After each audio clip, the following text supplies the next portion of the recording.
Hello students, welcome to my channel bloom with botany. Last time पे हम लोगों ने बात की थी क्रेसुलेशन एसिड मेटाबॉलिज्म पाथवे की, जो कि सक्यूलेंट्स में पाई जाती है, यानी डेजर्ट प्लांट्स में, जिनमें स्कोटोएक्टिव स्टोमेटा होता है जो कि रात में खुलता है और दिन में बंद होता है। और मैंने कंपैरिजन करके भी दिखाया था कि जो 3 तरह की साइकिल्स हैं, C3, C4 एंड कैम, इनमें एनर्जी का क्या डिफरेंस आता है। आज हम इस चैप्टर के लास्ट टॉपिक के बारे में बात करने जा रहे हैं, that is factors affecting photosynthetic process. ये जो फोटोसिंथेसिस का प्रोसेस है, इसको क्या क्या चीजें असर डाल सकती हैं इसके ऊपर, उसके बारे में आज हम बात करेंगे। तो इससे पहले हम एक लॉ के बारे में बात करेंगे जो कि ब्लैकमैन ने दिया 1905 में, that is law of limiting reactions. Law of limiting reaction क्या कहता है, कोई भी केमिकल रिएक्शन अगर उसमें एक से ज्यादा फैक्टर्स इन्वॉल्व हैं तो उस केमिकल रिएक्शन का रेट वो वाला फैक्टर डिसाइड करेगा जो अपनी सबसे कम क्वांटिटी में होगा, यानी लिमिटिंग कंडीशन में होगा। जिसे समझने की कोशिश करो, मान लो फोटोसिंथेसिस की बात हो रही है, तो फोटोसिंथेसिस को क्या क्या चीजें कंट्रोल करती हैं? Carbon dioxide, then chlorophyll molecule, light energy, water. अब आप सोचो कि आपके पास सब कुछ है लेकिन लाइट नहीं है, तो क्या फोटोसिंथेसिस होगा? नो। तो किसने कंट्रोल किया? लाइट ने। मान लो आपके पास सब कुछ है लेकिन CO2 नहीं है, तो क्या फोटोसिंथेसिस होगी? नो। इस बार किसने कंट्रोल किया? CO2 ने।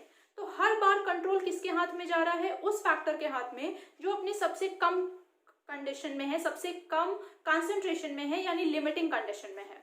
इसी को कहा गया लॉ ऑफ लिमिटिंग फैक्टर, यानी किसी भी केमिकल रिएक्शन का रेट वो वाला फैक्टर डिसाइड कर देता है जो अपनी सबसे कम यानी मिनिमम क्वांटिटी में होता है। अब बात करते हैं कि फोटोसिंथेसिस को कौन कौन से फैक्टर्स इफेक्ट करते हैं।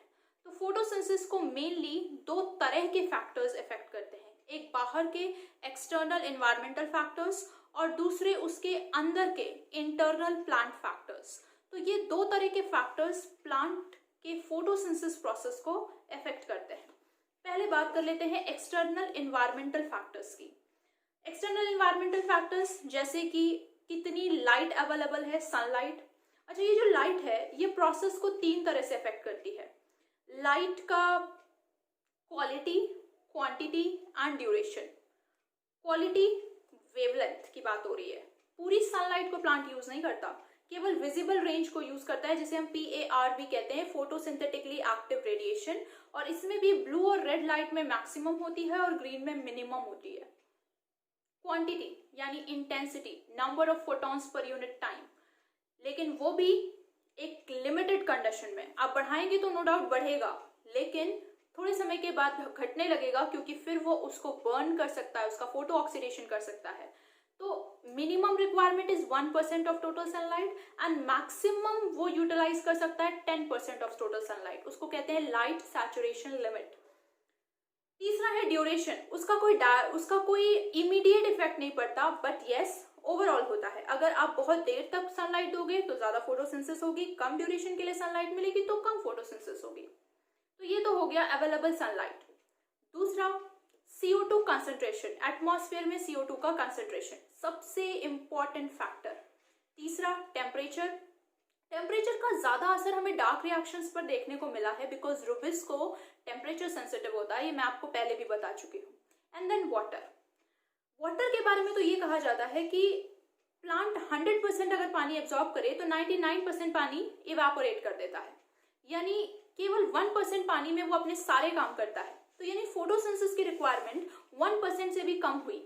That means water rarely is a limiting factor.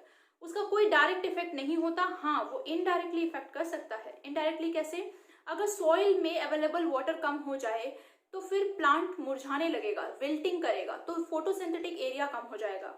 या स्टोमेटा बंद करने लगेगा टू रिड्यूस ट्रांसपिरेशन, तो उसको CO2 मिलना बंद हो जाएगी। तो उसके इनडायरेक्ट इफेक्ट्स होते हैं, पर वो डायरेक्टली कभी इफेक्ट नहीं करता।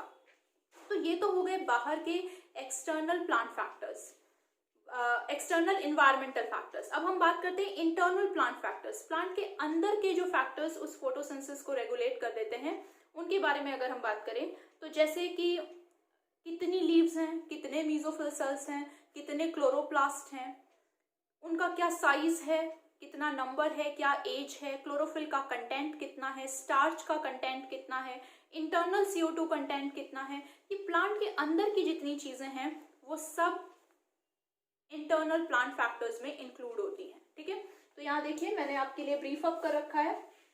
Law of limiting reactions, it was given by Blackman in 1905. If a chemical process is affected by more than one factor, then its rate will be determined by that factor which is nearest to its minimal value, that is limiting condition. Factors that affect photosynthesis, external और environmental factor में available sunlight, temperature, CO2 concentration and water, और internal और plant factors में number, size, age and orientation of leaves, mesophyll cells, chloroplast, amount of chlorophyll and end products like starch. अब हम एक एक करके सभी को डिटेल में बात करेंगे, स्टार्टिंग विद द एक्सटर्नल और एनवायरमेंटल फैक्टर, और उसमें सबसे पहले हम बात करेंगे अवेलेबल सनलाइट की। तो let's talk about all these factors one by one. So ये देखिए, सबसे पहले हम लाइट की बात कर रहे हैं। जैसा मैंने आपको समझाया था कि लाइट फोटोसिंथेसिस को 3 तरीकों से इफेक्ट कर सकता है। Light can effect the process in 3 ways. सबसे पहला लाइट की क्वालिटी, इसका मतलब होता है वेवलेंथ। प्लांट केवल विजिबल रेंज को यूटिलाइज कर पाता है, दैट इज 400 to 700 नैनोमीटर, जिसे हम कहते हैं PAR, फोटोसिंथेटिकली एक्टिव रेडिएशन, जिसमें मैक्सिमम वो होता है ब्लू एंड रेड रेंज में और मिनिमम करता है ग्रीन रेंज में। इसीलिए ग्रीन लाइट रिफ्लेक्ट हो जाती है और हमें प्लांट्स ग्रीन कलर के दिखाई देते हैं। दूसरा है लाइट की क्वांटिटी, इसका मतलब होता है intensity, that is number of photons per unit time. ये मैं आपको पहले भी समझा चुकी हूँ, जितना ज्यादा आप फोटॉन्स दोगे लाइट का रिएक्शन उतना ही बढ़ेगा, लेकिन up to a limit. Minimum requirement जो है वो है 1% ऑफ टोटल सनलाइट, और मैक्सिमम जो प्लांट यूज कर सकते हैं वो है 10% of total sunlight. So minimum requirement is 1% of total sunlight and maximum light saturation limit. ये पॉइंट आपके लिए बहुत इंपॉर्टेंट है, ये आपकी एनसीईआरटी में मेंशन्ड है। Maximum sunlight saturation limit is 10% of total sunlight. उसके बाद फोटोसिंथेसिस का रिएक्शन कांस्टेंट हो जाएगा। तो ये देखिए, लाइट की इंटेंसिटी है, ये रेट है। आप 0 से 10% की तरफ जब बढ़ाएंगे तो लाइट रिएक्शन बढ़ रहा है, लेकिन 10% आने के बाद ये कांस्टेंट हो जाएगा, यानी सैचुरेट कर जाएगा रिएक्शन। तो 10% के बाद लाइट रिएक्शन का रेट इंटेंसिटी बढ़ाने से नहीं बढ़ेगा। और तीसरा है लाइट का ड्यूरेशन, जिसका इमीडिएट इफेक्ट नहीं दिखता पर डायरेक्टली प्रोपोर्शनल होता है, यानी आप ज्यादा देर तक लाइट देंगे तो ज्यादा फोटोसिंथेसिस होगी, कम समय के लिए लाइट मिलेगी तो कम फोटोसिंथेसिस होगी। So this is all about light. Next will be talking about temperature, water and carbon dioxide. So ये देखिए, नेक्स्ट इज टेम्परेचर। जैसा मैंने आपको बताया था कि टेम्परेचर का सबसे ज्यादा असर पड़ता है डार्क रिएक्शंस के ऊपर। ऑल्दो लाइट रिएक्शन भी एंजाइम रेगुलेटेड होते हैं, लेकिन सबसे ज्यादा असर इसका पड़ेगा डार्क रिएक्शंस पर। डार्क रिएक्शन में जो रुबिस्को है वो बहुत ज्यादा टेम्परेचर सेंसिटिव होता है, इसीलिए डार्क रिएक्शन पे इसका असर ज्यादा पड़ता है। And in general C3 plants temperate areas में पाए जाते हैं, इसलिए वो लो टेम्परेचर ऑप्टिमम से अडेप्टेड होते हैं, और C4 plants high temperature optimum से अडेप्टेड होते हैं क्योंकि वो ट्रॉपिकल एरियाज में पाए जाते हैं। तो टेम्परेचर का क्या असर होगा? It affects the enzymes of dark reaction, they are temperature regulated, like that is rubisco. यहाँ पे मैं हाईलाइट भी कर देती हूँ कि किस एंजाइम की हम बात कर रहे हैं। हम बात कर रहे हैं रुबिस्को की, ये टेम्परेचर रेगुलेटेड होते हैं। C3 प्लांट्स ये लोअर टेम्परेचर ऑप्टिमम से रेगुलेटेड होते हैं, करीब इतना, और C4 plants higher temperature optimum से रेगुलेटेड होते हैं, करीब इतना। वाटर के बारे में मैंने आपको बताया था कि लेस देन 1% वाटर ही रिक्वायर्ड होता है। इतना पानी तो प्लांट के अंदर होता ही है, so it is rarely a limiting factor, लेकिन ये प्रोसेस को इनडायरेक्टली इफेक्ट कर सकता है। अगर सॉइल में पानी की कमी हुई तो स्टोमेटा बंद होगा, जिससे CO2 मिलना बंद होगा, या लीव्स मुरझाने लगेंगी, जिससे फोटोसिंथेटिक एरिया कम होगा। तो it is required less than 1%, rarely a limiting factor, no direct effect, but can affect indirectly by inducing either stomatal closure, wilting, etc. Most important यही आपको ध्यान रखना है, that is major limiting factor CO2 concentration। वो atmosphere में already बहुत कम है, 0.03 to 0.04%।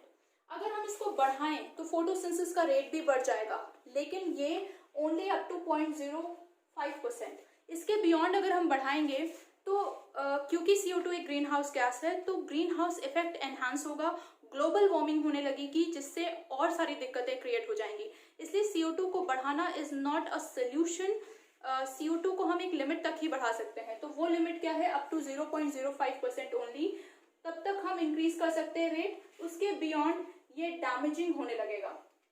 High light intensity पर C3 और C4 प्लांट्स अलग अलग तरीके से CO2 कंसेंट्रेशन को रिस्पॉन्ड करते हैं, इनका सैचुरेशन लिमिट बहुत अलग अलग होता है। C3 प्लांट्स 450 माइक्रोलीटर पर लीटर पर सैचुरेट हो जाते हैं, C4 प्लांट्स 360 पर। क्यों ऐसा? क्योंकि इनमें फोटो रेस्पिरेटरी लॉस नहीं होता है। और जो अभी मैंने आपको बताया that is global warming effect, इसका इकलौता फायदा C3 प्लांट्स उठाते हैं, that is CO2 fertilization effect. यानी अगर हम CO2 को बढ़ा दें उसका कंसेंट्रेशन, तो इसका फायदा सिर्फ C3 प्लांट्स को मिलेगा कि वो CO2 को फिक्स कर पाएंगे और अपना यील्ड बढ़ा पाएंगे, and this increase in yield is known as CO2 fertilization effect. It is also known as greenhouse gas, for example tomatoes and bell peppers. So this is all about this chapter. यहाँ तक सब कुछ मैंने आपको explain कर दिया है। अब यहाँ तक अगर आपको ये सारी चीज़ें समझ में आई हों तो इस लेक्चर को लाइक कीजिए, सब्सक्राइब कीजिए, शेयर कीजिए, और किसी भी तरह का डाउट हो इस चैप्टर में तो मुझे कमेंट सेक्शन में बताइए। Thank you.